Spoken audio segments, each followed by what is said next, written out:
Hello दोस्तों, welcome to CG पाठशाला। आज मैं आपके लिए प्री डीएड का एनालिसिस लेके आ गई हूँ और इसमें मैं आपको आंसर बताऊँगी। पूरा एनालिसिस नहीं करेंगे, नहीं तो उससे बहुत टाइम हो जाएगा। तो चलिए देखते हैं। देखिए, इसका पहले वाले का निम्नलिखित में से सुमेलित कीजिएगा। ये कॉलम 1 से कॉलम 2 को सुमेलित करना था, तो इसका आंसर हो जाएगा हमारा सी। ठीक है। क्वेश्चन नंबर 2 है, उस विषम आकृति का चयन कीजिए जो अन्य से अलग है। तो थर्ड वाला अलग दिख रहा है ना, ये सी हो जाएगा इसका आंसर। तीसरा है, श्रेणी के अगले पद कौन होंगे। तो इसमें 3 का डिफरेंस है, तो इसका आंसर हो जाएगा option number D. Question number 4, निम्नलिखित को सुमेलित कीजिए। कॉलम 1 कॉलम 2 को सुमेलित करना है, तो इसका आंसर हो जाएगा option number A. Next question number 5 है, नीचे दिए गए वर्गों के बीच संबंधों को सबसे अच्छे ढंग से दर्शाने वाले आरेख की पहचान करें। तो पर्वत, जंगल और धरती के बीच कैसा संबंध होगा। धरती के अंदर पर्वत भी आएंगे और जंगल भी आएंगे ना, तो ऑप्शन नंबर ए हो जाएगा हमारा। नेक्स्ट क्वेश्चन है, नीचे दिए गए कथनों को ध्यानपूर्वक पढ़ें और एक कथन है तथा और एक तर्क है, दोनों कथनों के आधार पर उचित विकल्प चुनिए। तो इसका आंसर हो जाएगा ऑप्शन नंबर ए, दोनों सही है और उसकी RAS की सही व्याख्या करता है। नेक्स्ट क्वेश्चन है हमारा, यदि डन 4, 15, 14, 5 में लिखा जाता है तो फिनिश को कैसे प्रदर्शित करेंगे। तो इसको ऑप्शन हो जाएगा हमारा ऑप्शन नंबर बी। 8वां क्वेश्चन है, नीचे दिए गए कथन ES और कारण R के सही विकल्प चुनिए। तो इसका हमारा आंसर हो जाएगा ऑप्शन नंबर ए, ES और R दोनों सही है और R ES का सही स्पष्टीकरण है। आकृति को पूर्ण करने हेतु सही विकल्प चुनिए। तो इसको पूर्ण करने हेतु सही विकल्प हमारा हो जाएगा ऑप्शन नंबर बी। इसको वहाँ पे प्लेस करेंगे तो आप ऐसा ही स्ट्रक्चर बनेगा। क्वेश्चन नंबर 10 है, निम्नलिखित कार्यों को एक वृक्ष रोपने के अनुक्रम में जमाइए। तो वृक्ष जब हम लोग रोपते हैं तो सबसे पहले एक गड्ढा खोदते हैं, तो उसके बाद में फिर क्या करते हैं, पौधों को मिट्टी में रखिए। तो ऑप्शन नंबर हमारा ए हो जाएगा। नेक्स्ट क्वेश्चन हम लोग देखते हैं, दिए गए चित्र में त्रिभुजों की संख्या ज्ञात कीजिए। तो इसमें त्रिभुज की संख्या हो जाएगी 14 हो जाएगी। क्वेश्चन नंबर 12 है, निम्नलिखित श्रेणी में अगला अक्षर कौन सा होगा। तो अगला अक्षर हो जाएगा F, ऑप्शन नंबर सी हमारा राइट आंसर होगा। मैं थोड़ा जल्दी चल रही हूँ क्योंकि टाइम वेस्ट ना हो आपका, और आप मिलाते जाइए इसको।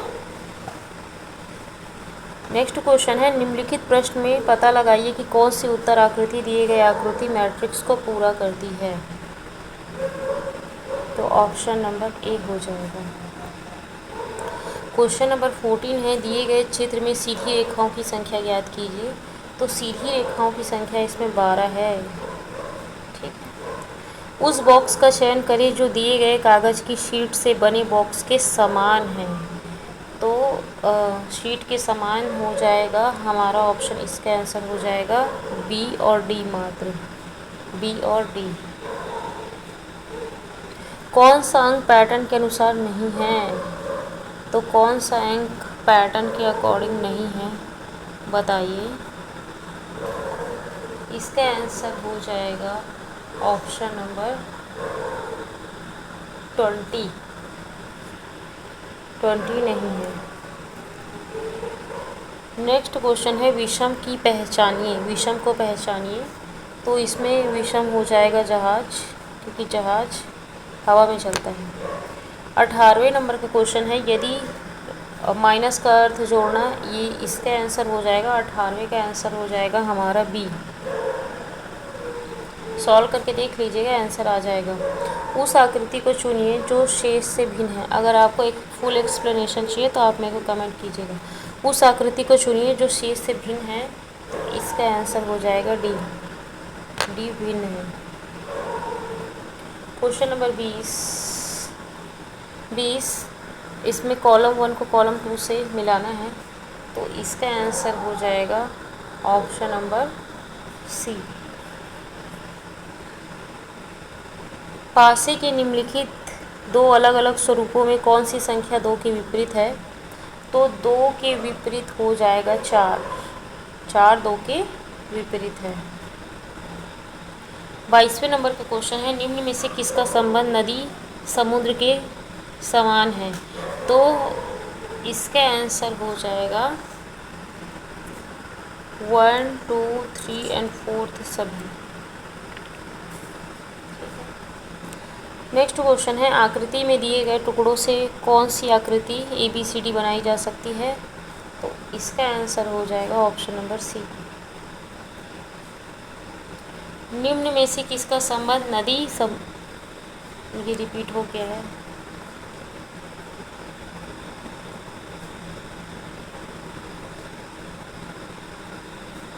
निम्नलिखित को सही कालानुक्रम में अरेंज करना है। ठीक है, पहले हमारा 2 क्वेश्चन छूट गया है। तो निम्नलिखित पदों को श्रेणी क्रम में जमाइए, तो इसका आंसर हो जाएगा ए। नेक्स्ट क्वेश्चन नंबर 25 है, इनक्रेडिबल से कौन से शब्द बनाए जा सकते हैं? तो बनाए जा सकते हैं, नहीं बनाए जा सकते लिखा है, नहीं, यहाँ पे नहीं बनाए जा सकते, तो सिर्फ 4 नहीं बनाया जा सकता। ठीक है, सिर्फ 4 नहीं बनाया जा सकता। नेक्स्ट क्वेश्चन है हमारा, सही कालक्रम में जमाइए। ठीक है, तो पखवाड़ा, इसमें कन्फ्यूज़न होता होगा बच्चों को कि पखवाड़ा कितने का होता है, तो 14 दिन को पखवाड़ा कहा जाता है। ठीक है, तो इसके अकॉर्डिंग इसका आंसर हो जाएगा बी। निम्नलिखित में से कौन सी आकृति श्रृंखला का अनुसरण करेगी? तो अनुसरण कौन करेगी? मात्र डी करेगी। निम्न अनुक्रम की अगली जोड़ी क्या होगी? तो इसकी अगली जोड़ी 6F हो जाएगी। श्रेणी का अगला पद कौन सा होगा? तो इसका अगला पद हो जाएगा 35। नीचे दिए गए कथन यस और कारण आर के लिए सही विकल्प चुनिए।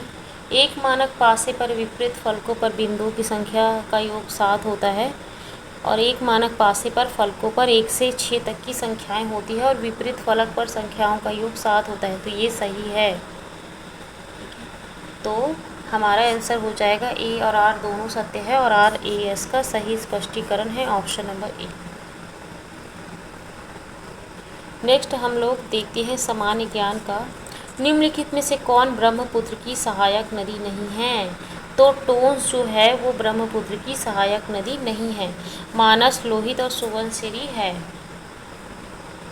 निम्नलिखित शासकों को उनके कालानुक्रम अनुसार सही क्रम में जमाइए। तो सबसे पहले कौन आ जाएगा? सबसे पहले आ जाएगा आराम शाह, फिर रजिया सुल्तान, फिर बलबन, तो हमारा ऑप्शन नंबर बी हो जाएगा। नेक्स्ट क्वेश्चन है 33, लोकसभा की सीटों के आवंटन को सुमेलित कीजिए। तो पॉपुलेशन सबसे ज़्यादा कहाँ का है? तो महाराष्ट्र का है, तो महाराष्ट्र में सबसे ज़्यादा होगा, तो सी का 1 हो जाएगा और सी का 1 कहाँ पे है? तो बी में है, तो हमारा ऑप्शन बी हो जाएगा। निम्नलिखित कथन यस व कारक आर के लिए सही विकल्प चुनिए। तो 1857 के विद्रोह के बाद अंग्रेजों ने समाज सुधारकों की सहायता करने की पुरानी नीति छोड़ दी। ठीक है, छोड़ दी। कारण क्या था? उनका मत था कि सती प्रथा उन्मूलन, विधवा पुनर्विवाह की आज्ञा आदि समाज सुधार के कदम 1857 के विद्रोह का एक मुख्य प्रमुख कारण है। तो कथन ए एस दोनों सही है और आर ए का सही विवरण है। मॉडर्न हिस्ट्री पढ़ेंगे तब आपको ये अच्छे से क्लियर होगा।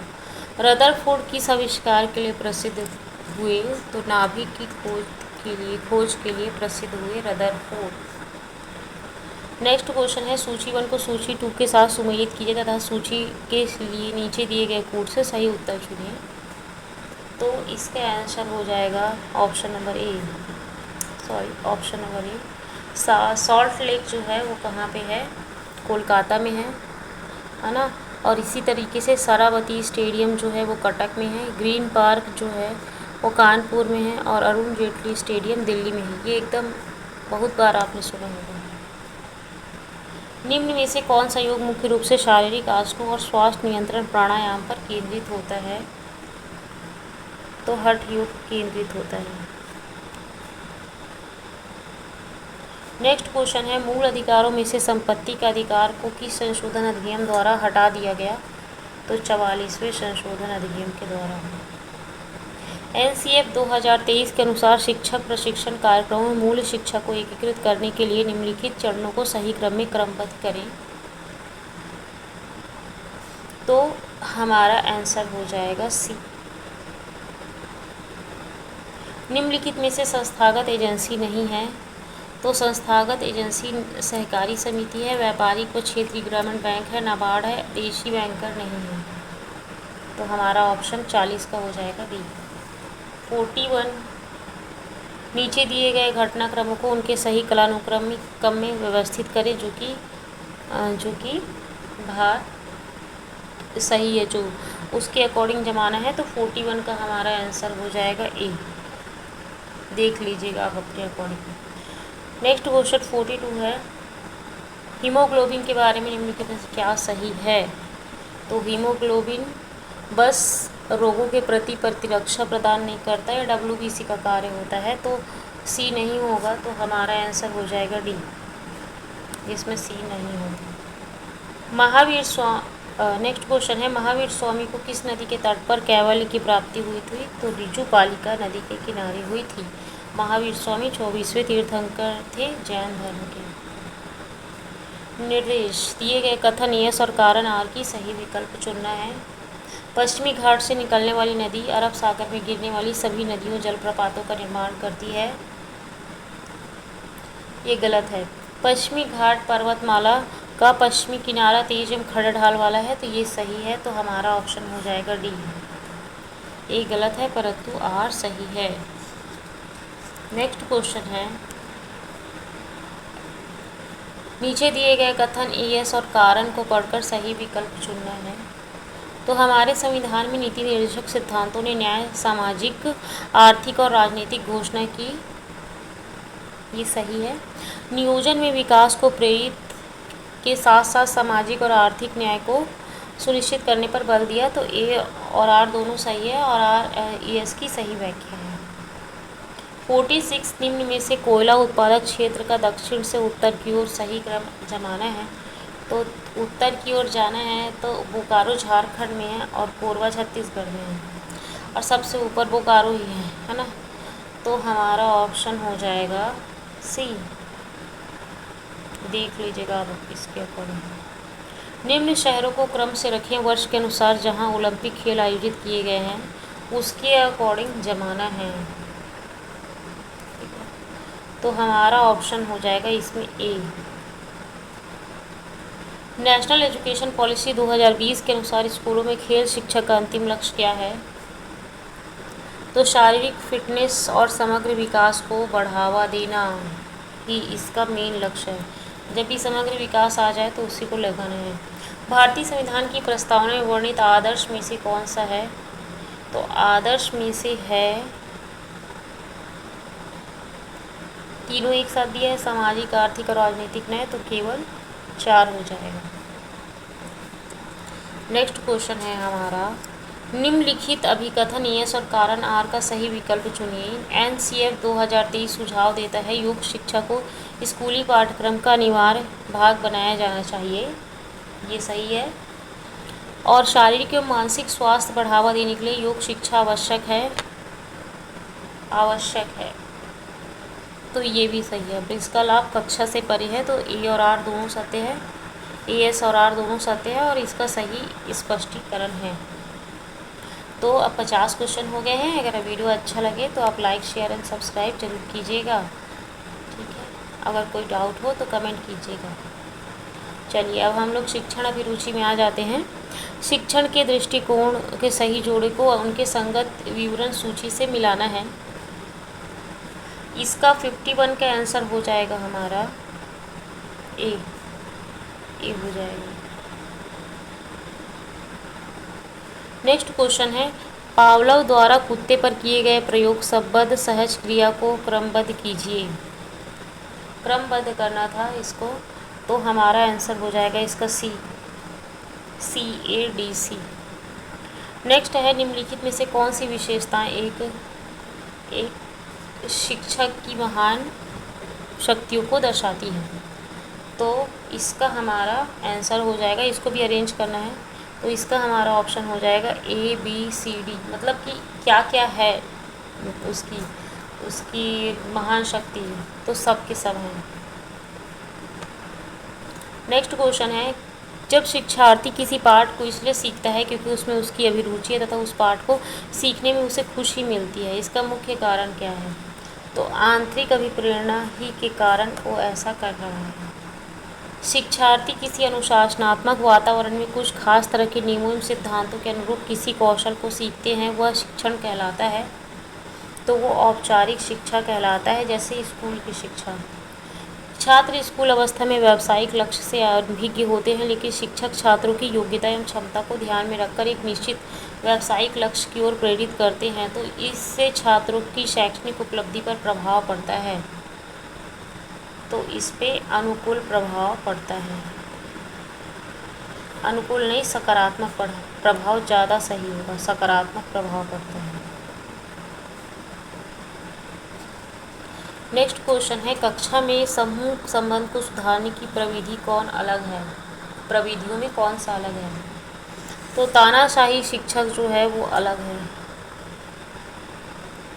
नेक्स्ट है, मनोवैज्ञानिक व उनके द्वारा प्रतिपादित सीखने सिद्धांतों को सुमेलित कीजिए। तो इसका जो सुमेलित करना है, इसका आंसर हो जाएगा ऑप्शन नंबर ए।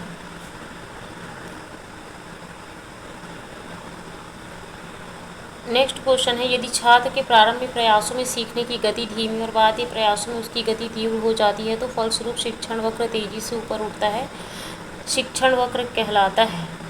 तो इसको कहते हैं एस आकारी वक्र, एस आकार का वक्र कहते हैं। जब छात्र किसी विषय को बिना किसी निश्चित उद्देश्य या इच्छा के ही अपने आप सीख लेता है, तब इसे क्या कहा जाता है। तो उसको कहा जाता है प्रासंगिक शिक्षा, प्रासंगिक सीखना कहा जाता है।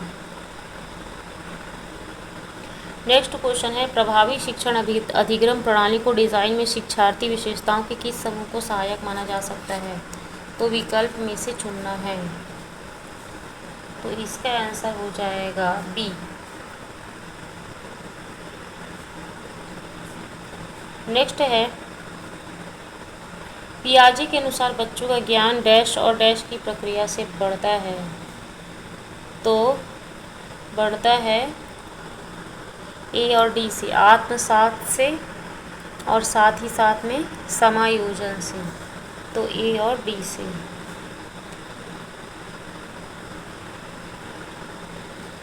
नेक्स्ट है, जब शिक्षार्थी कक्षा में पढ़ाए जाने वाले विषय पर ठीक से ध्यान नहीं देते और दोहराना बंद कर देते हैं, तो सीखने की प्रक्रिया मंद हो जाती है और हम उसे भूल जाते हैं। यह नियम क्या कहा जाता है। तो यह नियम अनुपयोग का नियम कहा जाता है, अनुपयोग का नियम। नेक्स्ट है, थॉर्नडाइक के सीखने के मुख्य नियमों में से कौन संबंधित है। कौन संबंधित है। तो तत्परता का नियम संबंधित है। नेक्स्ट हमारा 65 नंबर का क्वेश्चन है, शिक्षण का मुख्य उद्देश्य क्या है। तो छात्रों में चिंतन शक्ति को विकसित करना ही ये इसका लक्ष्य है। नेक्स्ट क्वेश्चन है 66, निम्नलिखित में से कौन सा कथन शिक्षण अधिगम के संबंध में स्वीकार प्रस्तावों का प्रतिनिधित्व करता है। तो क्या प्रतिनिधित्व करता है। सब करते हैं, 1 सेकेंड नहीं, सब नहीं करते। पहला, दूसरा, पांचवा और छठवां करता है, मतलब ऑप्शन नंबर डी हो जाएगा। 67 निम्नलिखित अभिकथन यस और तर्क आर के लिए सही विकल्प चुनिए। तो सही विकल्प चुनना है इसके लिए, तो इसका आंसर हो जाएगा सी। ए सही है परंतु आर गलत है।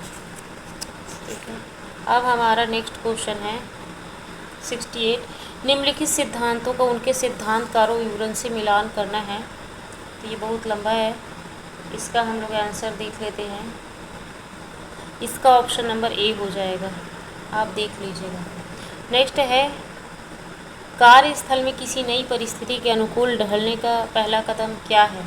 तो पहला कदम जो है वो क्या है, तो नई स्थिति का मूल्यांकन करना और चुनौतियों को समझना है।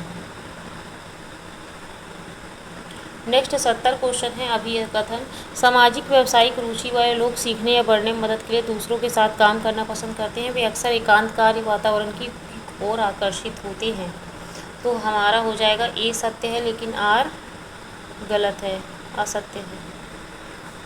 नेक्स्ट हमारा क्वेश्चन है 71 निम्नलिखित अभिकथन एस और तर्क आर के लिए सही विकल्प चुनिए। सीखने की अनुक्रिया करने के बाद बालक को पुनर्वलन प्राप्त होता है। पुनर्वलन का सीखने पर संतोषजनक प्रभाव पड़ता है। तो हमारा आंसर हो जाएगा ए, दोनों सही है और सही स्पष्टीकरण भी है। मैक्यूगल ने बालक की 14 प्रकार की मूल प्रवृत्तियों और उनके संबंध संवेग का वर्णन किया। प्रमुख 5 संबंध संवेग को क्रमबद्ध करना है। तो इसका आंसर हो जाएगा डी।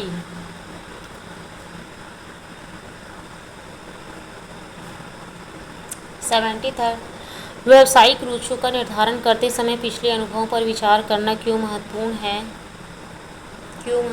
है। यह व्यक्तिगत मूल्यों, कौशल और वरीयता का स्पष्ट संकेत प्रदान करता है। 74 है जॉन हॉलैंड का सिद्धांत क्या है।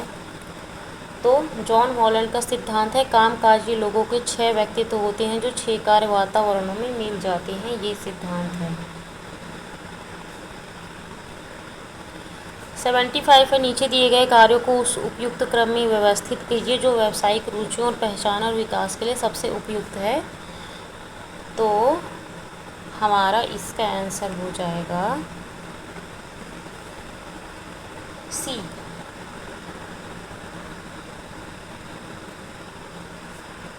सेवेंटी फाइव का सी। 76 का अधिगम स्थानांतरण के उद्देश्य की प्राप्ति में शिक्षक की भूमिका महत्वपूर्ण होती है। अधिगम स्थानांतरण को प्रभावित करने वाले कारकों को क्रमबद्ध कीजिए।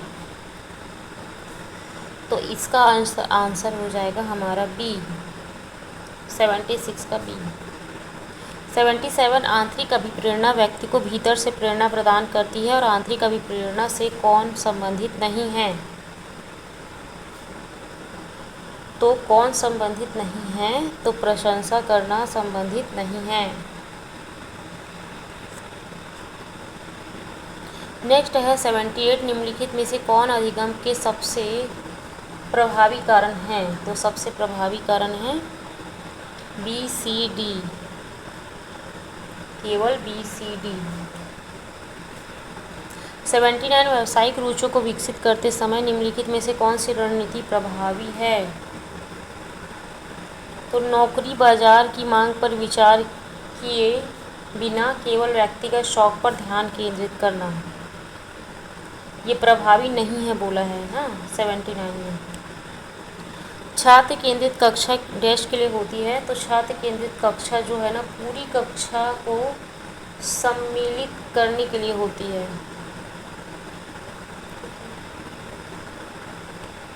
सदा पुल्लिंग, अब देखो हम लोग हिंदी में आ जाते हैं। तो हिंदी में आते हैं तो हिंदी भाषा में वर्णों की कुल संख्या कितनी है। तो सबको पता है 52 है। गिरोह शब्द का मतलब क्या उदाहरण है। तो गिरोह मतलब ग्रुप है, ग्रुप मतलब समूह है। ठीक है। द्रव्यवाचक संख्या के उदाहरण कौन सा है। तो द्रव्य कौन सा होता है, द्रव्य ना, पानी भी द्रव्य है और सोना भी द्रव्य है। तो हमारा आंसर हो जाएगा option number B. Next question है हमारा सदा पुल्लिंग रहने वाले शब्द कौन सा है। तो पुल्लिंग जो सदा रहते हैं वो कौन क्या है, और वह है सोमवार और नींबू। अब जोड़ी मिलाना है कॉलम 1 को कॉलम 2 से। सूर्य को, गंगा को भागीरथी कहते हैं, है ना। तो ए का क्या हो जाएगा हमारा सेकंड। तो पहली एक ही जगह ऑप्शन है, ए का सेकंड। नेक्स्ट क्वेश्चन है हमारा, किसी पात्र के संवाद लेखन में निम्न विराम चिन्हों का सही क्रम होगा। तो निम्न विराम चिन्हों का सही क्रम हो जाएगा, तो सबसे पहले आता है उपविराम। तो उपविराम कहाँ पे है, सी, मतलब ऑप्शन नंबर बी सी।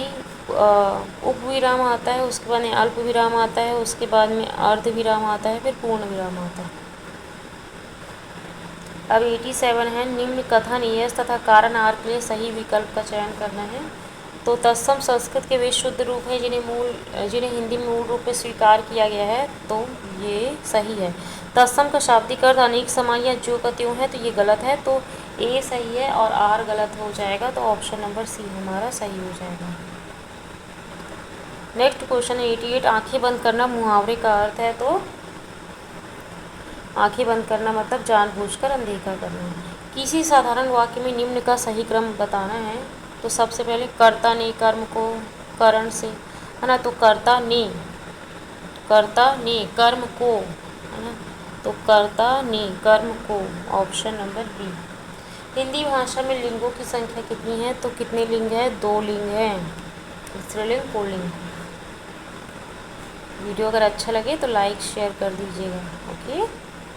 अब देखिए हम लोग इंग्लिश में आते हैं। इंग्लिश में 91 question, choose the one which best express the meaning of the flowing word. तो प्रेडिक्ट का हो जाता है फोरटेल, प्रेडिक्ट का हो जाता है फोरटेल, सिनोनिमस। नेक्स्ट है direction, identify the sentence in which preposition are correctly used. तो कहाँ पे प्रिपोजिशन करेक्टली यूज़ हुआ है, तो हुआ है यूज़ KNL में, KNL में, ऑप्शन नंबर ए हमारा राइट हो जाएगा। 93 का करेक्टली स्पेल्ड वर्ड को खोजना है। तो अरेंजमेंट सही है, बाकी सब गलत है, ऑप्शन नंबर डी हमारा सही हो जाएगा। अब हमको फ्रैटर्निटी का अपोजिट बताना है। तो फ्रैटर्निटी का अपोजिट हॉस्टिलिटी हो जाएगा, हॉस्टिलिटी हो जाएगा। 95 को in the following item there is a sentence in which part have been jumbled, rearrange the part which are denoted as ABCD so that reordered sentence make a coherent sequence. तो इसका answer हो जाएगा D, इसका answer D हो जाएगा। 96 in the following item there is a sentence in which part have been jumbled, rearrange the part which are denoted as A, B, C, D so that the हाँ, तो इसका answer हो जाएगा 96 का हमारा answer हो जाएगा सी। अब मैच करना है कॉलम 1 को कॉलम 2 से। तो हाउ टाइम फ्लाइज का तो एक्सक्लेमेटरी हो जाएगा। तो इस तरीके से अगर आप मिला लेंगे तो हमारा ऑप्शन नंबर ए सही हो जाएगा। नेक्स्ट क्वेश्चन है 98 और 98, choose the one word substitution one who is a powerful, all powerful. तो उसको ओमनीपोटेंट कहा जाता है, ओमनीपोटेंट। अब नेक्स्ट है 99, identify the sentence which are the passive voice, है ना। पैसिव वॉइस कौन कौन सा है बोल रहा है, तो पैसिव वॉइस ना JNL है, ऑप्शन नंबर ए हमारा सही हो जाएगा। JNL क्या है, पैसिव वॉइस है। 100वां नंबर का क्वेश्चन है, असर्शन एंड रीज़न वाला है। तो choose the correct assertion. Complex sentence always contain at least 2 independent clauses joined by coordination. A complex sentence is characterized by presence of one independent clause and at least one dependent clause। तो इसका answer हो जाएगा option number D, A is false and R is true। तो इस तरीके से मैं पूरे क्वेश्चन 100 क्वेश्चन को पूरा मैं एक्सप्लेन कर चुकी हूँ, ओके। अगर अच्छा लगा हो तो लाइक कर दीजिएगा और शेयर भी कर दीजिएगा। Thank you.